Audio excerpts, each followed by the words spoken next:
It's thought a focus on dads could help women close the gender pay gap.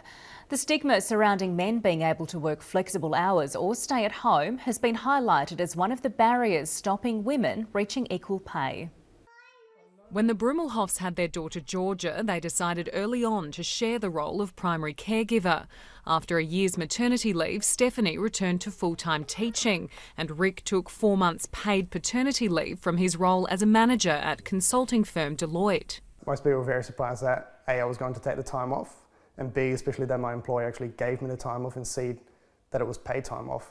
It gave her the opportunity to see that Rick just wasn't the worker in the family either, that he was a dad and he could do all the exact same things that I could do with her. Their situation is still a relatively rare one. Everywhere I went, I was the only dad. Play groups, swimming lessons, everywhere it was just me and then mums. More and more young men and older men are wanting to have access to flexible work, and unfortunately organisations aren't quite keeping up with the pace. South Australia's Equal Opportunity Commissioner says many workplaces do have flexible work policies, but one study found men are twice as likely as women to have requests for flexible work hours rejected. It will, of course, have flow-on effects to the pay gap. Women who are able to work are able to move up into leadership roles, etc. And so that's going to make a big impact for women and for men. Across Australia, men earn on average $245 more per week than women.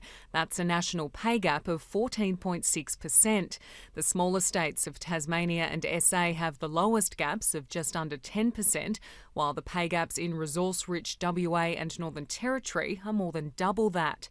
While parenting policies play a role, Dr Vincent says it's not the main problem. The number one thing, 38% of the gender pay gap, was down to sex discrimination, conscious and unconscious bias. While the national figure is at a 20-year low, there's still a long way to go. Alina Eacott, ABC News, Adelaide.